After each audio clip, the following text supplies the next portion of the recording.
Écoute, je l'ai...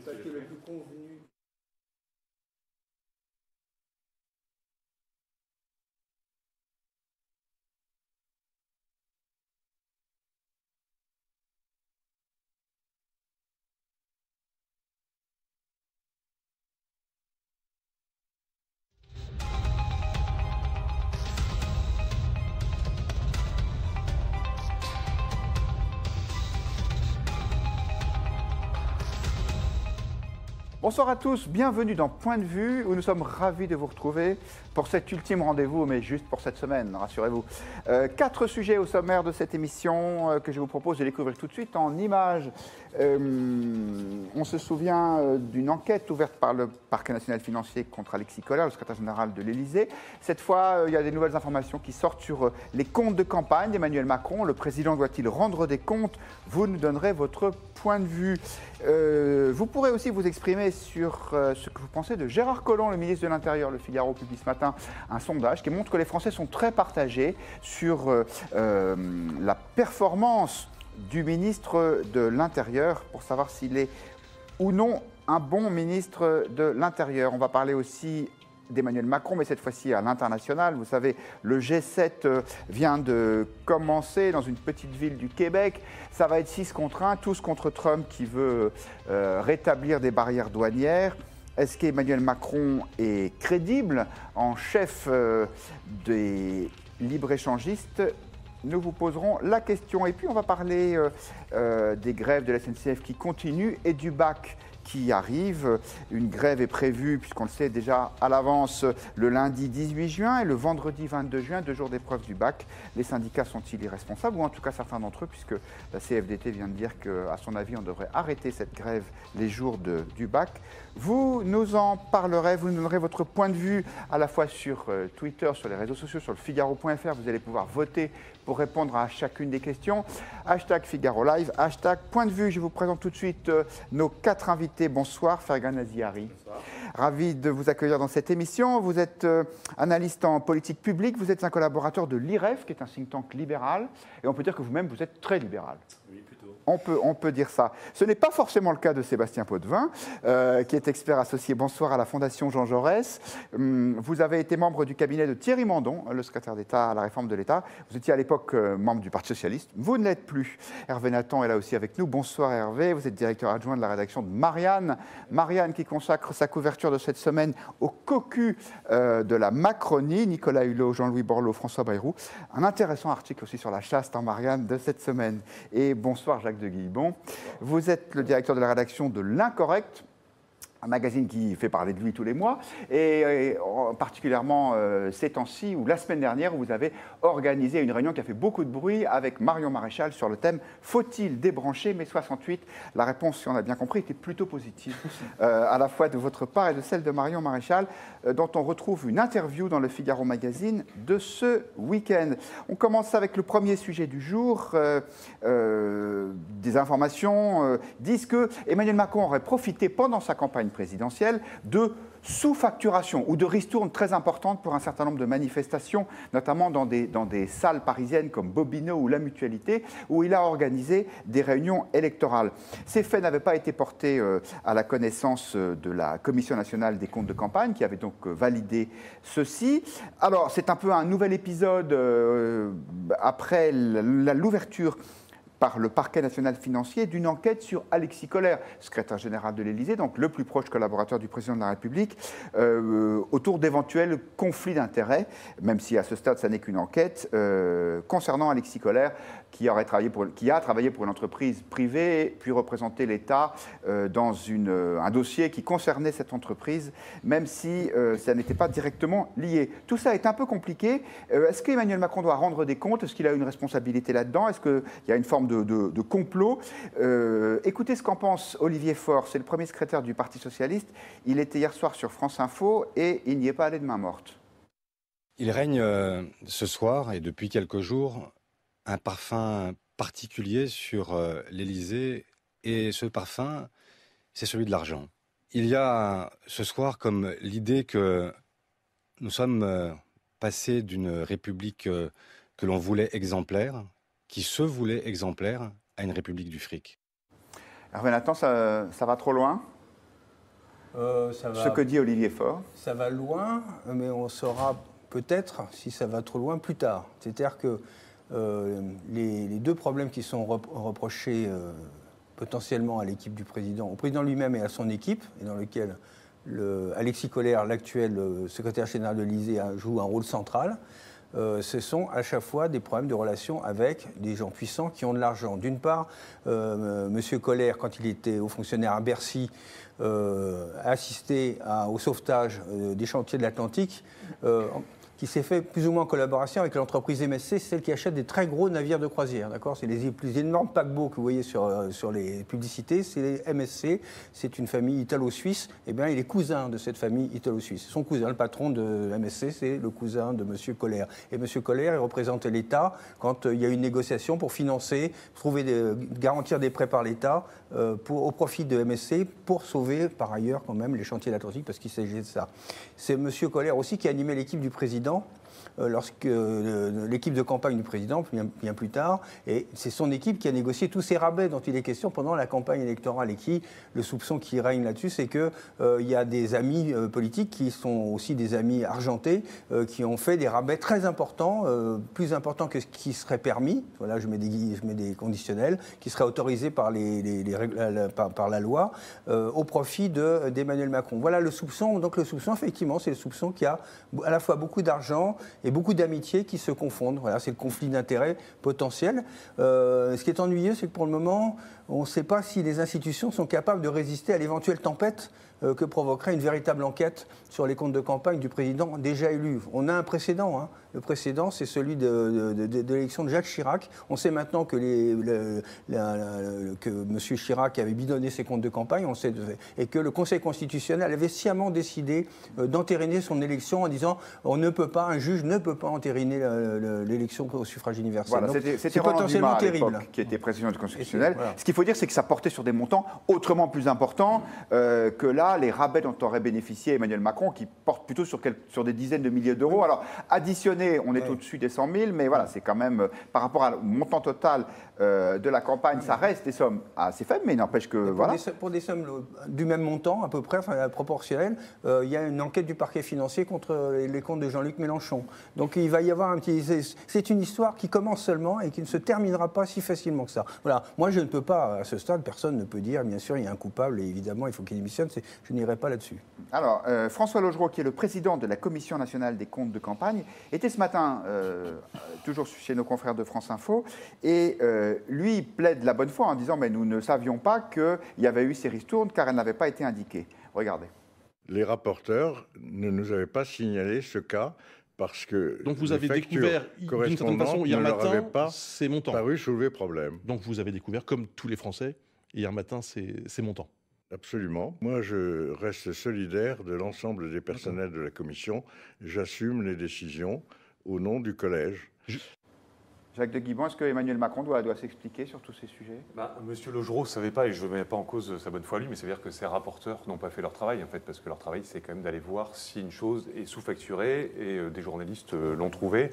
Et a priori, c'est véridique, il y a eu des sous-facturations pour Emmanuel Macron par rapport aux autres candidats, quoi. Ce qui révèle simplement des liens d'une certaine oligarchie. Je ne dis pas que ce sont des sommes phénoménales, mais ça pose un problème sur quel candidat est à un moment un peu soutenu ou aidé un peu par le système. C'est principalement ça en fait, qui pose une question. Et comme le disait M. Nathan, voilà, quand on va embêter Jean-Luc Mélenchon ou quelqu'un d'autre sur des montants qui sont équivalents, qui après va prendre la responsabilité d'aller accuser le président de la République d'avoir fait ça une fois qu'il est élu, c'est plus compliqué. Ce que vous dites, ça pose un problème constitutionnel. Mais après, est-ce qu'on peut faire ça avant l'élection? C'est impossible, évidemment. Qu'est-ce qu'on en fait? Est-ce qu'on va faire payer une amende à M. Macron? Évidemment, non. Mais ça révèle ça plus l'histoire de M. Collère. Ça révèle, en fait, voilà, sans faire du tout du complotisme ou quoi que ce soit, ce qui est une chose humaine et logique, mais on devrait prendre des contre-mesures. Voilà, des rapports entre certains grands hauts fonctionnaires et certaines fortunes ou certains... Voilà, c'est ça le souci, mais qui est vieux comme le monde. Mais comment on s'en débrouille, en fait, dans une démocratie qui se veut transparente, quoi. Alors, on vous a posé la question sur Twitter. Est-ce que Emmanuel Macron doit rendre des comptes? Alors, vous êtes 64% à penser que oui. Évidemment, ce n'est pas un sondage, puisque c'est vous qui réagissez si vous le souhaitez.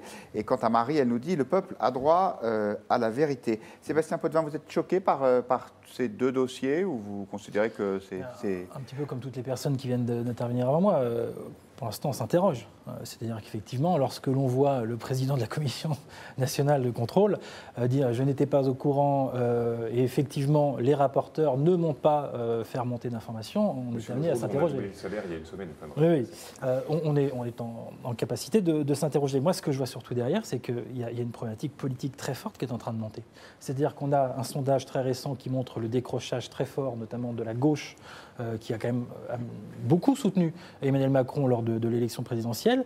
On a en même temps Olivier Faure qui s'empare, j'allais dire, à juste titre, de ce cadeau qui lui est fait, à savoir, regardez, c'est effectivement le président des riches, etc. Donc, qui peut définitivement contribuer justement à cette séparation. Donc, ce que l'on voit aujourd'hui, moi je ne vais pas rentrer dans des affaires judiciaires, etc. Je n'ai pas accès au dossier, personne autour de la table n'a accès au dossier, on ne sait pas. Mais ce que l'on sait, c'est que les dégâts politiques de cette affaire sont d'ores et déjà là. Et si effectivement l'affaire prend une tournure encore plus importante judiciairement, alors là, les dégâts politiques seront gigantesques pour le président de la République. Pour l'instant, donc, il s'agit que d'une enquête ouverte par le parquet national financier concernant Alexis Kohler, à qui le président de la République a rappelé hier dans lequel il avait toute sa confiance. Dans l'avion entre Ottawa et Montréal, Emmanuel Macron a déclaré « Cette équipe a toute ma confiance, je connais chacun de ses membres, ce sont des gens d'une probité exemplaire et Alexis Kohler au premier chef ». Fergan Aziari, votre point de vue sur ce dossier? Non, c'est vrai que honnêtement, on ne va pas se le cacher, les comptes de campagne, on sait que c'est très difficile de rester dans les clous des restrictions législatives. Moi, je pense que ça interroge surtout le fondement et la justification des plafonnements de dépenses pour justement les élections. Aujourd'hui, on sait que c'est très difficile quand on mène une campagne électorale, quelle qu'elle soit, de rester dans les clous. Alors, effectivement, la justification de ces restrictions, c'est on veut éviter de confisquer le processus électoral au profit d'une plutocratie. Ça interroge en fait la légitimité, la capacité du processus politique électoral à demeurer représentatif donc, de l'ensemble des populations, des citoyens. Le problème, c'est que pour justement garantir la représentativité du processus politique, aujourd'hui, on s'y prend très mal. Et plutôt que de s'interroger sur le contrôle des dépenses électorales des candidats, je pense qu'il y a d'autres solutions institutionnelles à envisager pour éviter justement de confisquer le processus électoral et politique, comme par exemple la proportionnelle, ce genre de réforme institutionnelle qui permettrait d'assurer une plus grande représentativité des institutions, une plus grande décentralisation des décisions pour éviter que le pouvoir politique, une plus grande décentralisation pour que le pouvoir politique soit justement plus localisé. Donc toutes ces réflexions-là, à mon avis. Pour les élections nationales, c'est compliqué. Pour les élections nationales, c'est compliqué, effectivement. Mais de manière générale, la question du niveau du pouvoir politique, à mon avis, une question qui se pose pour assurer une plus grande représentativité du processus politique sans verser dans des contrôles qui sont... Je suis totalement en désaccord avec vous, mais vous soulevez de mon point de vue quelque chose d'intéressant. Qu'est-ce qui s'est passé pour Emmanuel Macron? Quelle était l'organisation politique qui soutenait Emmanuel Macron et qui donc financièrement pouvait organiser sa campagne? Il n'en avait pas. Et la question qui est posée aujourd'hui, c'est d'autant plus dans un temps politique où on voit l'affaiblissement des organisations traditionnelles, donc la montée en puissance de mouvements, donc qui ne s'adossent pas sur des partis puissants. Comment allons-nous vivre les prochaines élections présidentielles avec éventuellement la multiplication de ce type de candidature? Ça veut donc dire qu'il faut aller trouver de l'argent, qu'il faut aller négocier des rabais avec les risques que cette affaire met en avant. Et donc ça, c'est un vrai sujet d'organisation démocratique qu'il va falloir traiter. Hervé Nathan, moi, si j'étais juge d'instruction au parquet national financier, quand j'entends le président de la République française qui dit « Mon secrétaire général est un homme d'une probité exemplaire », j'irai voir. Non, est-ce que c'est une pression ou pas, honnêtement? Écoutez, oui, bien sûr que c'est une pression. Le président de la République, c'est la clé de voûte des institutions et normalement, il est garant de l'indépendance de la justice. Alors, s'il en est à indiquer que lui, de toute façon, il a confiance, bon, c'est évidemment, ça commence à devenir intable. C'est pour ça que la mayonnaise, on sent qu'elle est en train de prendre. Je voudrais juste dire deux choses pour revenir, ça va revenir un petit peu en arrière. Je pense que cette histoire montre deux éléments. À quel point en France, nous sommes très faibles dans les contre-pouvoirs, dans la constitution des contre-pouvoirs. On a cité la commission des comptes de campagne. Monsieur Logereau dit, moi, je n'étais pas au courant. Derrière, on dit, mais on met en cause ceux qui ont instruit les dossiers. Mais ceux qui sont instruits, c'est les gens à la retraite qui sont deux pour faire un seul dossier. Il y a zéro moyen. Quand on est allé voir, nous, à Marianne, quel était le moyen de cette commission nationale des comptes de campagne. C'est zéro. C'est des gens, c'est des magistrats en général du Conseil d'État, des gens compétents, mais ils sont tout seuls, avec 2-3 stagiaires pour faire le travail. Et l'autre institution qui peut être citée, qui aurait dû être un contre-pouvoir, c'est la commission de déontologie de la fonction publique qui, normalement, doit juger si un haut fonctionnaire peut passer dans le privé et à quelles conditions. Tout le monde sait que cette commission est notamment laxiste avec les hauts fonctionnaires, alors qu'elle est très très dure avec les fonctionnaires en bas. Quand un petit fonctionnaire dit j'ai travaillé dans telle commune, mais je voudrais aller m'installer comme boulanger, c'est la croix et la bannière pour ces gens-là. Il y a de la littérature plein pour ceux qui veulent s'intéresser à ces choses-là. Mais quand il s'agit des hauts fonctionnaires sortis de Bercy, en général de l'inspection des finances, là, tout d'un coup, tout est possible. Et effectivement, on s'apercevra sans doute avec l'instruction que la commission de déontologie, elle n'a pas vraiment regardé le dossier de M. Koller pour essayer de comprendre quels étaient ses liens avec l'entreprise MSC, où, après avoir instruit les dossiers, il est allé travailler 6 mois, dont on dit d'ailleurs qu'il n'a pas vraiment travaillé chez MSC, puisqu'il s'occupait en même temps de la campagne de qui ? De M. Macron. Voilà. Le point de vue des internautes, Johan qui nous dit Emmanuel Macron doit s'expliquer comme n'importe quel autre candidat. Marie qui nous dit les sommes sont minimes et au contraire, il a fait faire des économies aux Français. Effectivement, parce que d'ailleurs les directeurs de théâtre disent mais c'est parce qu'on était dans une période de faible influence, donc il était normal de faire des ristournes. Il y a un cas, le problème c'est que M. Hamon, il a été dans les mêmes salles, à la Bellevilloise et une autre, je crois. Il a payé 2 fois plus cher. Pourquoi est-ce qu'il n'a pas eu le rabais ? Parce qu'il négociait moins bien, peut-être. Voilà. Je sais pas. Marie nous dit pourquoi est-ce que tout est publié maintenant et pas avant l'élection ? Pour des raisons de temps. Et Thibault nous demandait qui sont les rapporteurs. Eh bien, Hervé Nathan, par une sorte de prescience, a répondu à la question avant même que nous la posions. On va passer à un membre du gouvernement, Gérard Collomb, le ministre de l'Intérieur. Le Figaro et Dentsu Consulting ont demandé à Odoxa de sonder les Français pour savoir ce qu'ils pensaient de Gérard Collomb. Ils sont très partagés, en fait, quand on leur demande est-ce que c'est un bon ou un mauvais ministre de l'Intérieur. 49-51. Et l'une des raisons, et par ailleurs, ils ne le connaissent pas très bien encore, ce qui est surprenant, alors qu'il y a une visibilité médiatique très forte quand même de Gérard Collomb. 45% des Français considèrent qu'ils ne connaissent pas suffisamment Gérard Collomb pour avoir une opinion sur lui. Et du coup, les autres se séparant entre bonnes et mauvaises opinions. Alors Gérard Collomb, on en a beaucoup parlé pour des déclarations fortes, notamment sur les migrants, quand il a parlé de submersion migratoire dans certaines régions, de benchmarking que feraient les migrants pour essayer de trouver le pays qui peut les accueillir le mieux. La question, elle est toute simple. Soutenez-vous Gérard Collomb ? Jacques de Guibon. Ça dépend sur quoi, en fait. Je vais répondre moins simplement. Après, je comprends que les Français ne le connaissent pas parce qu'il est très connu à Lyon, c'est le maire de Lyon, etc. Mais il n'avait jamais été ministre avant. Et il a une position paradoxale, c'est-à-dire qu'il est plutôt démocrate chrétien, tout en étant franc-maçon, qui s'est rallié à Macron. Un vrai Lyonnais, exactement. J'allais le dire. J'aime beaucoup Lyon et voilà, c'est un endroit où plein de choses convergent et se rencontrent. Ce qu'il dit sur la question des migrants, moi je suis évidemment d'accord avec lui et je pense que les lois qu'il a prises pour l'instant qui ne sont pas encore appliquées, je crois, parce qu'elles sont encore ont été votées par elles sont encore en relecture. La loi Asile et Immigration. Ils vont, à mon avis, dans le bon sens, dans le sens de limiter l'instruction des dossiers et de pouvoir trancher quand il faut. Après, en tant que ministre de l'Intérieur, c'est-à-dire vraiment de l'Intérieur, j'ai du mal à voir en fait ce qu'il a fait pour l'instant. Vous avez des émeutes à Marseille, ici ou là, etc. Et là, on voit assez peu de fermeté dans la gestion de la police. Et donc, je dirais que je suis d'accord avec ce qu'il dit sur la gestion de l'immigration. Sur la gestion de l'ordre interne, en fait, je suis un peu plus mesuré, quoi. Vous parliez des liens de Gérard Collomb avec la franc-maçonnerie. Pour ce sujet intéresse, c'est la couverture du Figaro Magazine de ce week-end. Un peu de publicité gratuite en passant sur c'est pas Collomb, là. Emmanuel Macron et les francs-maçons. Oui, ça n'est pas Gérard Collomb sur la photo, mais bien le président de la République. Fergan Aziari, est-ce que vous soutenez Gérard Collomb? Est-ce que vous trouvez qu'il fait une bonne politique? Bonne politique, non, je ne suis pas vraiment en accord avec ce qu'il fait. Bon, Gérard Collomb, c'est un peu la caution autoritaire du gouvernement. Maintenant, c'est vrai que sur ses propos, difficile de lui donner tort. Quand il parle de benchmarking, ça a choqué tout le monde, mais la réalité, c'est que le migrant, effectivement, est un individu rationnel qui va choisir les pays dans lesquels il va migrer en fonction d'un rapport coût-bénéfice, comme n'importe qui. Oui, c'est assez normal d'ailleurs. Quand on déménage dans une région, on regarde quels sont les avantages, les inconvénients, et on s'installe en fonction du lieu qui offre le plus d'avantages. Bon, maintenant, pour ce qui est de l'immigration, je pense que ce qui est assez dommage, c'est qu'on a du mal aujourd'hui à se poser les bonnes questions, à savoir qu'est-ce qui aujourd'hui permettrait d'intégrer davantage ces flux de population.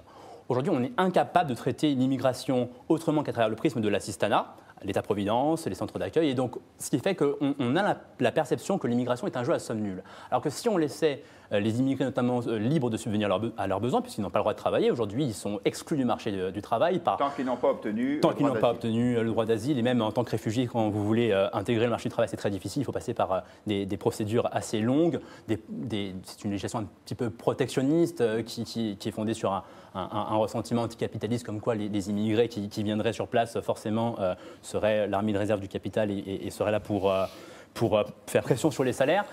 Aussi longtemps qu'on n'arrivera pas à traiter l'immigration à travers un prisme plus conforme à la liberté d'entreprendre, à mon avis, on aura toujours cette perception d'une immigration comme un jeu à somme nulle, puisqu'effectivement, aujourd'hui, on somme les Français de faire des concessions, des sacrifices, alors que finalement, la charité n'est pas requise. Quand vous voyez les profils des migrants, ce sont des gens entreprenants, il faut être entreprenant pour migrer, ce n'est pas la portée de n'importe qui, et si on laissait à ces gens la possibilité de subvenir librement à leurs besoins, peut-être que l'intégration et l'inclusion seraient rendues plus faciles. Effectivement, ce n'est pas un sujet que traite Gérard Collomb.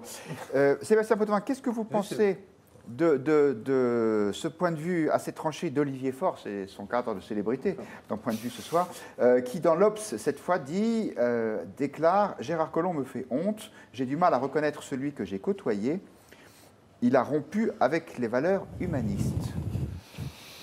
Je ne vais pas me positionner par rapport à ce que dit Olivier Faure. Par contre, je trouve que Gérard Collomb va trop loin, très clairement. Voilà. Que ce soit sur la submersion ou sur le benchmark, il va absolument trop loin. Et d'ailleurs, je pense que ça n'aurait échappé à personne, y compris au sein de la majorité, et notamment par le porte-parole du mouvement En Marche, Gabriel Attal. Il a été recadré par rapport à tout ça. Il était assez minoritaire, Gabriel Attal, quand même. Oui, mais ça montre quelque chose, quand même. Et je reviens sur la question, là, pour essayer de dépersonnaliser, parce qu'après tout, Gérard Collomb, ce n'est pas lui tout seul dans son coin qui a décidé cette politique. Il y a un axe, un angle politique qui est donné actuellement, qui est très à droite. Je reviens à ce que je disais tout à l'heure. Emmanuel Macron, il a été élu pas simplement par des gens de droite, et même beaucoup par des gens de gauche. Et il a été d'autant plus élu sur quelque chose qui n'avait pas été fait, en tout cas pas depuis longtemps, en France, à savoir, moi, je ne me positionne pas dans un camp ou dans un autre, j'essaye de prendre ce qu'il y a de mieux des deux côtés pour faire en sorte que ce pays qui a tendance à la division avance. Or, il y a une partie de son électorat, la jambe gauche, si je peux m'exprimer ainsi, qui commence à dire, oui, mais de notre côté, le sang ne circule pas. Et il y a un moment ou un autre, ça va craquer. Or, ce qui est en train de se passer... Macron, mais il est peut-être confronté au réel aussi là-dessus, en fait. Et peut-être qu'il ne le savait pas avant, mais... Sur l'immigration. Oui. Attendez, sur l'immigration, etc., l'histoire de la submersion... de la submersion au grand remplacement, on n'est pas très loin. Il a dit dans certaines régions, il n'a pas dit une submersion généralisée. Non, mais d'accord, oui. Et ensuite, le benchmark, moi je veux bien que le migrant soit un individu rationnel, mais enfin en tout cas, faut pas mélanger les carottes et les choux-fleurs, quoi. Le migrant qui doit partir de chez lui, soit dans des conditions de guerre, soit dans des conditions de problématiques économiques, il n'est pas simplement à se dire, ah oui, alors en France, etc. De toute façon, c'est pas compliqué. Il y a plus de 50% des aides sociales mondiales qui se font en Europe. Donc il suffit de taper relativement large pour pouvoir arriver quelque part et que ça soit de ce point de vue-là plutôt bien. Gérard Collomb, de mon point de vue, incarne, je le répète, je ne vais pas personnaliser, ce n'est pas la problématique Gérard Collomb. Il incarne une ligne politique qui aujourd'hui se durcit et on voit bien aussi pour des raisons, j'allais dire, tactiques derrière. Pourquoi il y a ce durcissement? Je veux dire, face à une gauche qui est relativement divisée et face à une droite qui, même si elle a, notamment avec Laurent Wauquiez, un leader qui n'est pas forcément un leader qui aujourd'hui a le soutien de tout son électorat, mais une droite qui reste malgré tout assez forte. On voit très bien que si on parlait comme René Raymond entre les orléanistes, les bonapartistes et les légitimistes, donc les libéraux, Emmanuel Macron est plutôt à rassembler les libéraux alors que tous les autres ont plutôt tendance à se dire mais si on commençait à se regarder droit dans les yeux et aller ensemble, et que la difficulté, elle est là. Et c'est ça aujourd'hui qui se pose. Et donc, je termine là-dessus, il ne faut pas personnaliser sur Collomb parce que c'est derrière une politique. Ouais. La seule chose qui pourrait personnaliser sur Collomb, et je reviens à Lyon, c'est qu'à Lyon, il n'y a pas que les francs-maçons, il n'y a pas que les démocrates chrétiens, il y a l'ultra-droite aussi. Et ça, Gérard Collomb, il l'a en tête, surtout si vous allez dans le Vieux-Lyon, du côté d'une gare. Alors, il y a Johan qui nous dit « Je me souviens de lui comme maire de Lyon, lorsqu'il refusait les caméras de surveillance, il a bien changé. » Je crois que même à Lyon, d'ailleurs, il avait bien changé parce qu'il était considéré comme un maire relativement à poigne. Et le même Johan qui nous dit « Que fait-il à part des sorties maladroites ?»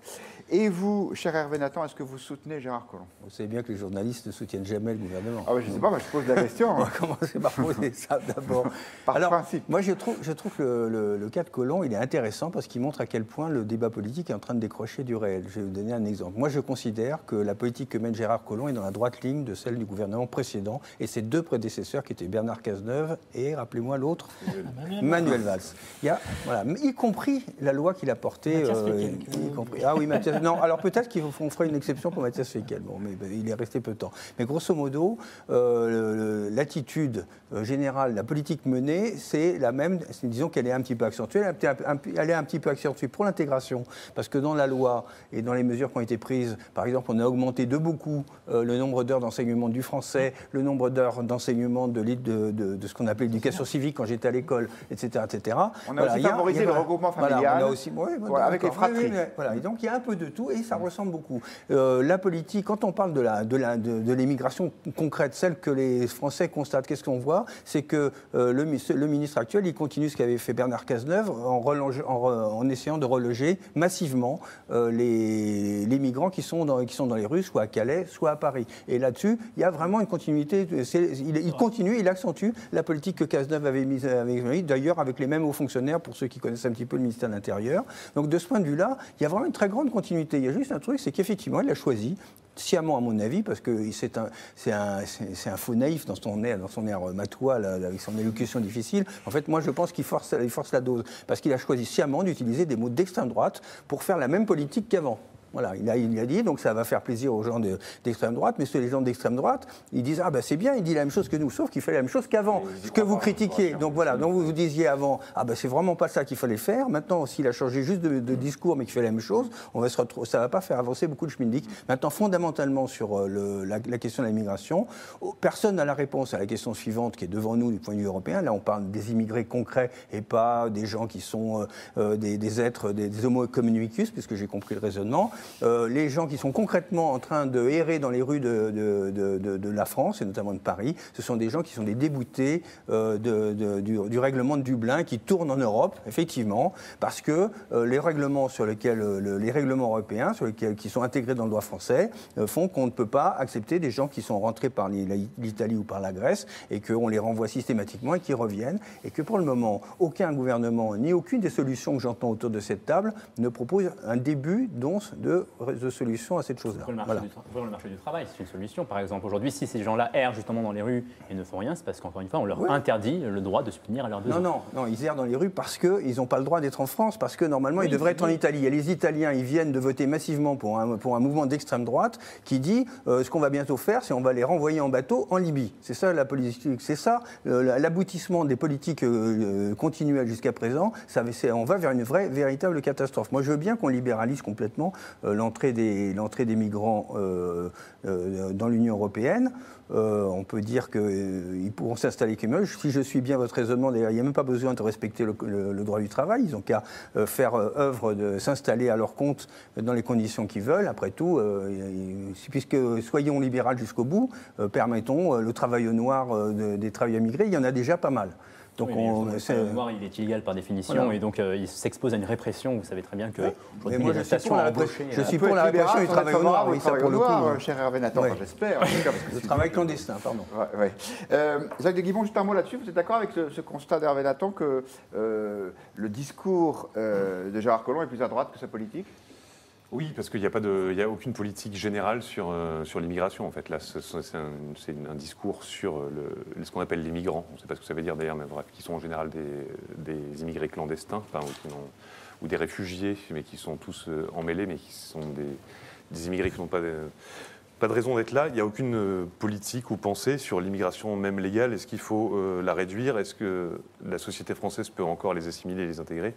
Et il n'y a rien là-dessus. Ça, je pense que c'est une impasse totale dans le discours de Macron, en fait, au-delà de Gérard Collomb.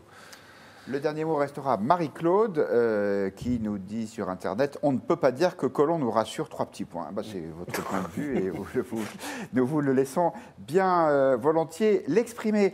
On va prendre l'avion pour aller jusqu'à La Malbaie. Vous connaissiez La Malbaie, c'est apparemment une ravissante petite ville sur les bords du Saint-Laurent. Ça se passe au Québec et c'est là qu'a lieu le G7, la réunion des chefs d'État et de gouvernement des principaux pays du monde, pays occidentaux. Il n'y a pas la Chine, il n'y a pas la Russie.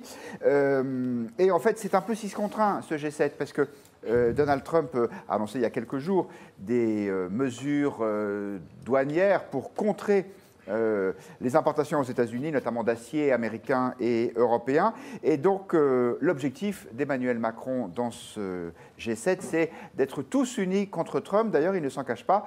Écoutez-le, il parlait hier à Montréal devant la communauté française du Canada. Mon objectif, c'est d'une part de garder ce fort alignement européen que nous évoquions il y a un instant, mais que d'autre part, nous construisions aussi un alignement, une coalition internationale. Et le fait que, autour de la table du G7, 6 puissances internationales contemporaines partagent cette vision sur le commerce est un élément très fort qui va plutôt dans notre sens. Fergan Naziari, selon vous, Macron est crédible en chef du monde libre et libéral contre Trump? Pas vraiment, dans la mesure où aujourd'hui l'Europe a beau vociférer contre le protectionnisme américain, un peu hypocrite dans la mesure où l'Europe aussi pratique à certains degrés, à certains niveaux, du protectionnisme non tarifaire essentiellement, puisque vous savez qu'il y a 2 types de protectionnisme. Il y a la fiscalité douanière, donc on taxe les produits, et puis il y a des formes plus subtiles, les normes techniques, les réglementations qui permettent, au nom de la protection du consommateur, de réduire l'importation de certains produits. Donc aujourd'hui, l'Europe, à mon avis, devrait montrer l'exemple et balayer devant sa porte. Si elle tient vraiment à s'ériger en championne de la société ouverte et de la mondialisation, elle devrait montrer l'exemple et montrer, voilà, si on est convaincu que le commerce international est un jeu à somme positive, eh bien, il ne faut pas craindre, c'est-à-dire qu'il ne faut pas être attaché à la réciprocité, finalement. Si c'est un jeu à somme positive, qu'un pays ferme ses frontières, finalement, il se tire une balle dans le pied, et nous, on n'a pas à limiter sur ce terrain-là. Donc on devrait les ouvrir encore plus, selon pour moi, oui, c'est une réaction idéale. Après, la politique de Trump m'a fait penser un petit peu à un économiste qui disait, finalement, le protectionnisme, c'est s'infliger en temps de paix ce que nos ennemis rêvent de nous infliger en temps de guerre.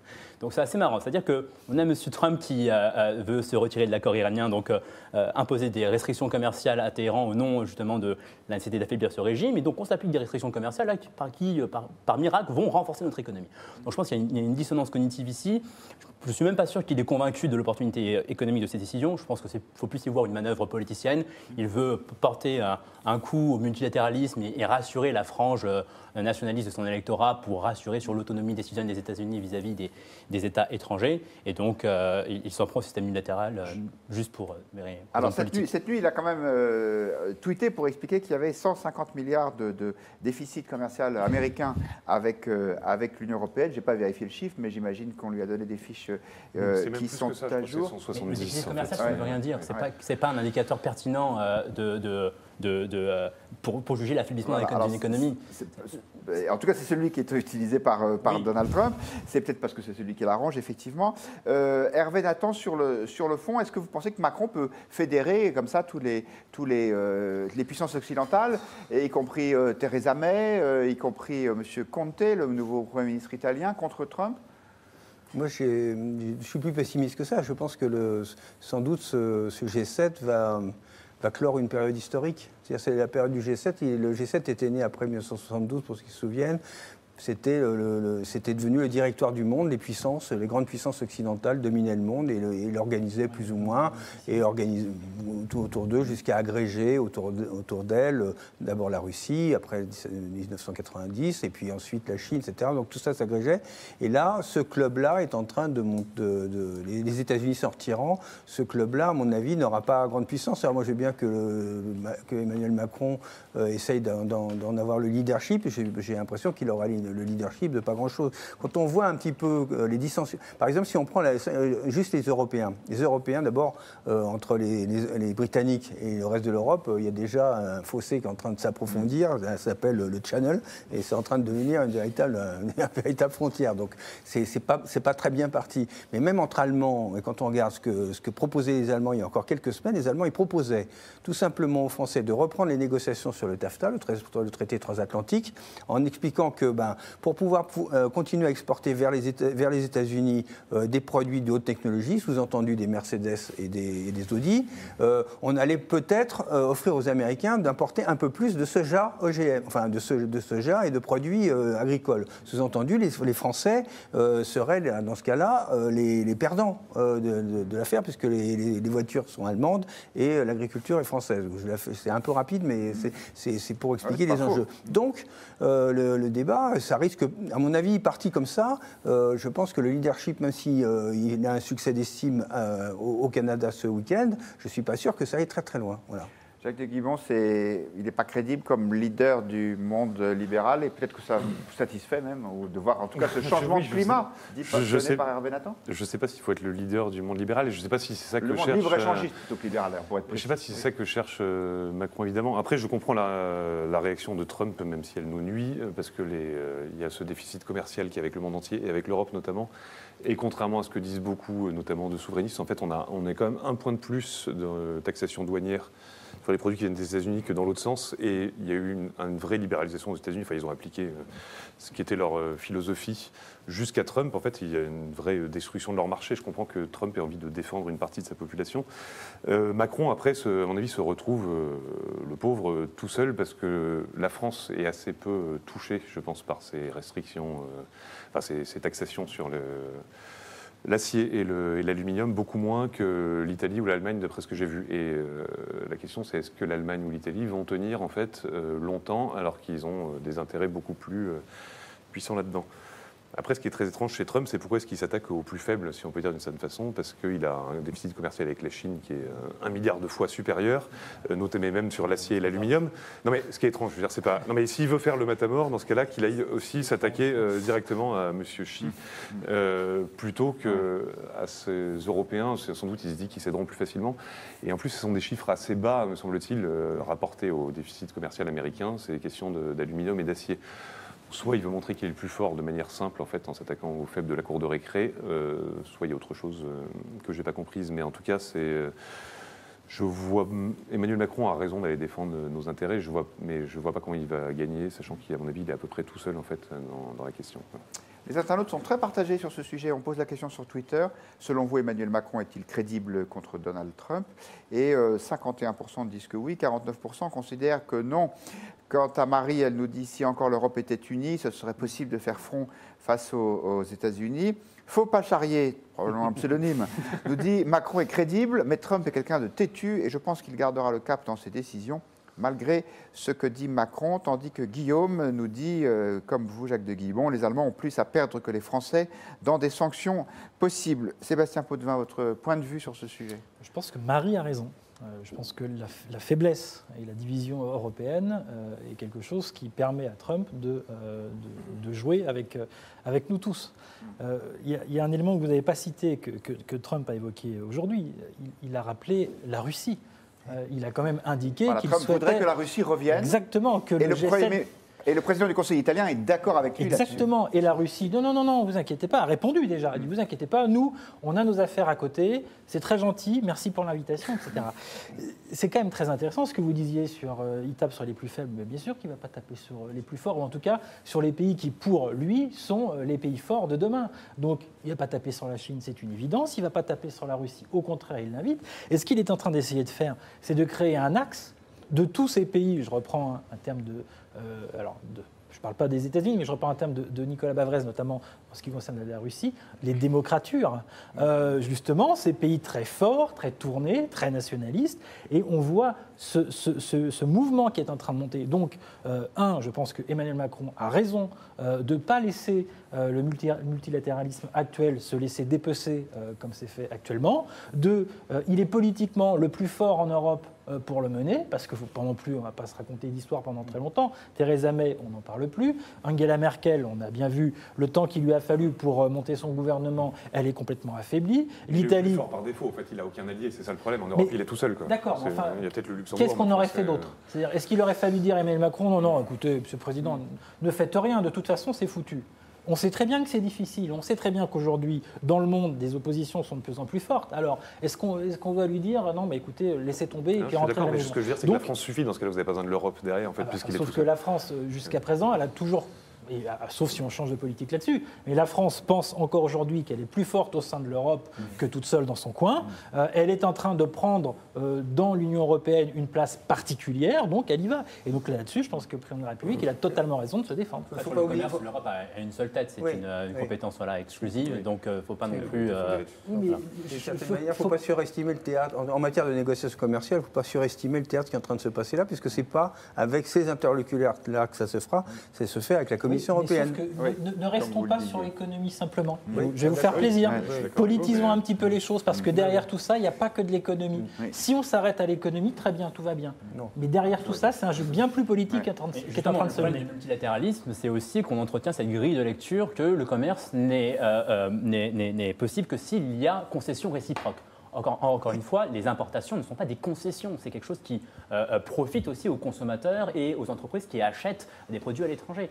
Et donc quand, par exemple, j'achète un bouquin aux États-Unis qui coûte 100 €, effectivement, du point de vue de la comptabilité nationale, je vais creuser le déficit commercial de 100 €. Mais qui s'est appauvri dans l'opération? Personne. Si, l'éditeur français, par exemple. Mais non, mais le consommateur, lui, gagne en pouvoir d'achat.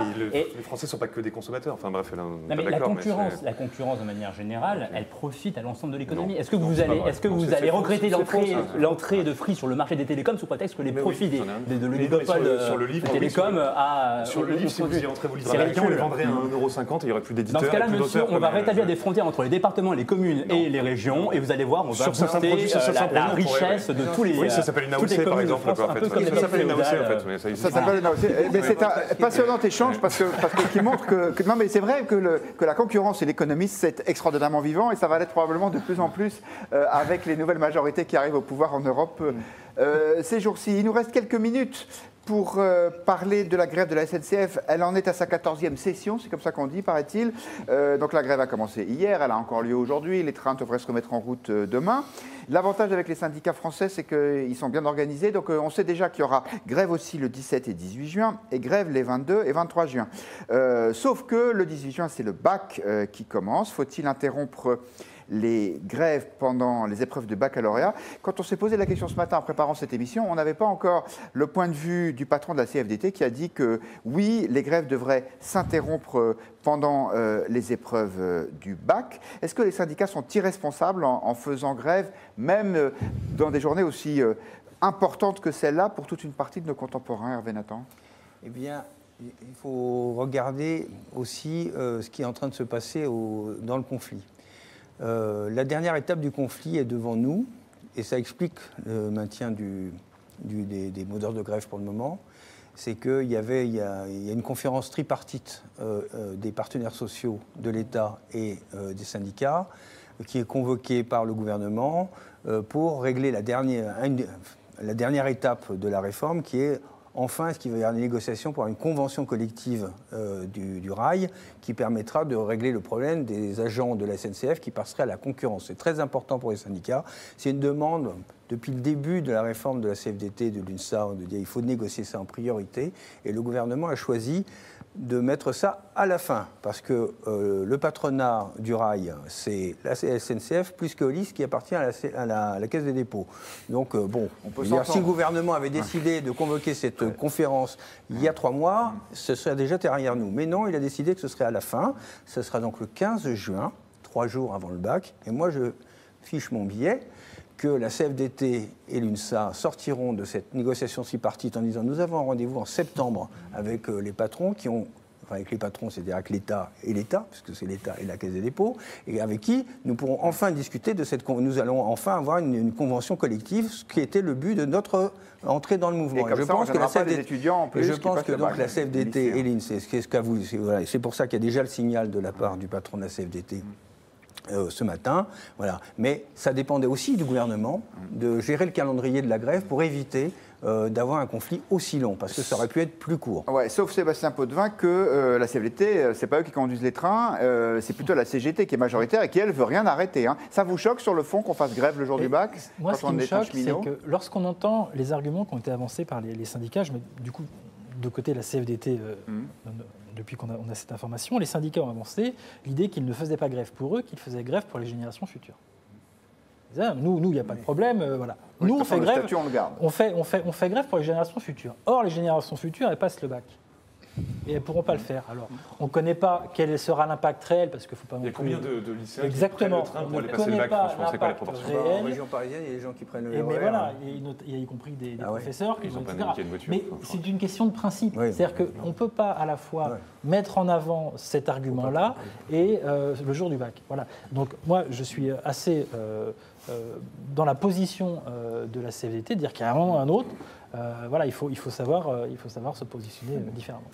Jacques de Guibon. C'est vrai qu'il y a des notre position est lycéens biaisée, qui je vont pense, parce passer qu'on leur... pense de la grève en soi, en fait. Mais moi, je pense que cette réforme de l'État est une erreur, en fait. Donc, je suis plutôt du côté de... Enfin, je suis contre la libéralisation de la SNCF, enfin, l'ouverture à la concurrence, etc. Donc, je pense que ces gens-là n'en ont rien à foutre de 3 étudiants qui vont, enfin, lycéens, qui vont aller passer le bac et qui ont d'autres moyens d'aller dans le lycée dans lequel ils vont passer le bac, et c'est pas non plus une affaire d'État. En revanche, le statut de la SNCF, ça, c'est une affaire d'État, je pense. Enfin, ce que va devenir la SNCF, je pense que c'est une erreur colossale de l'ouvrir à la concurrence, de la libéraliser. Et le statut des cheminots, on en a déjà parlé 1000 fois, mais bref, ce n'est pas un scandale en soi. Madame Florence Parly est beaucoup plus un scandale en soi, qui est aujourd'hui ministre de la Défense et qui était payée 52 000 €, c'est Marianne qui l'a révélé, quand elle était dans la direction stratégique de la SNCF. Et la dette de la SNCF aujourd'hui, c'est les choix stratégiques qui ont été faits, c'est pas le salaire des cheminots. Enfin bref, on va refaire le truc, mais moi je m'en fiche en fait qu'ils soient en grève le jour du bac, voilà, c'est tout. D'accord. Bon, alors peut-être que vous êtes trop jeune, des enfants en âge de passer le bac. Oui, mais ça m'aurait arrangé de ne pas aller passer le bac. Mais... Ah oui, en fait c'est une espèce de vengeance. Alors, Marie-Christine nous dit, ont-ils prévu des bus pour prendre ceux qui doivent passer le bac? Écoutez, à ce jour, je l'ignore. Nous l'ignorons, je pense. Faut pas charrier, nous dit la CGT et Sud, sont en train de démontrer qu'ils sont de véritables irresponsables. Ils ont perdu, mais ne savent pas comment s'arrêter. Marie nous dit, l'autocentrisme des syndicats me met hors de moi. Et sur Twitter, on vous demande, est-ce que les syndicats ont raison de continuer la grève pendant le bac? Eh bien, vous êtes 76% à considérer que non. Et quelque chose me dit, Fergan Naziari, que vous allez être d'accord avec les internautes qui nous suivent. En tout cas, cette grève aura quelque chose de positif, c'est qu'elle finira de convaincre les Français que le monopole est quelque chose qui, aujourd'hui, effectivement, nous rend captifs et otages, justement, des monopoleurs. Aujourd'hui, moi, je voudrais juste prendre l'exemple d'Air France, qui... cette compagnie fait grève aussi depuis quelques semaines maintenant. Alors Air France, ils faisaient grève, et donc ce qui était drôle, c'est qu'avec Air France, on se fichait un peu de la grève dans la mesure où eux sont déjà soumis à la concurrence. Donc finalement, on pouvait s'accommoder de leur grève, ça ne gênait pas. Les gens ne prennent pas l'avion tous les jours non plus pour aller travailler. Enfin, alors je pense qu'aujourd'hui, l'ouverture à cette grève, elle confirme la nécessité d'ouvrir à la concurrence justement pour que les Français aient plus de choix.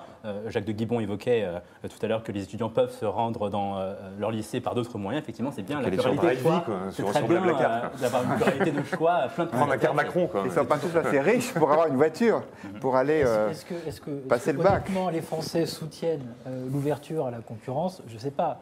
Je pense que les Français, le rapport à la SNCF, c'est une question d'efficacité, de train qui arrive à l'heure, de dessert, etc. Parce que les trains d'Angleterre arrivent à l'heure et sont efficaces, comme chacun sait. On va y gagner, c'est sûr. C'est bien pour ça que je ne suis pas certain que les Français soutiennent ce que le gouvernement met en avant sur la question de l'ouverture à la concurrence. À mon avis, c'est bien autre chose. Et c'est là où il ne faut pas se tromper dans les conclusions que l'on a d'un soutien à ce... Aujourd'hui, il va réclamer le retour au monopole d'Air France. Qui, sur cette table, réclame le retour à ce monopole? On est tous aujourd'hui conscients que cette concurrence, elle a des effets bénéfiques. Non, mais attendez, il y a une différence. Le rail, c'est un monopole naturel. On ne va pas mettre 2 fois des rails. Donc on voit très bien. Attendez, laissez-moi. Oui, non, je sais. Attendez, je ne suis pas non plus obtus. Je sais que ça peut marcher. Moi, là où je n'ai pas confiance, j'ai assez peu confiance dans l'élite française qui gouverne et qui est dans les ministères, dans sa capacité de générer un bon système de concurrence dans ce pays.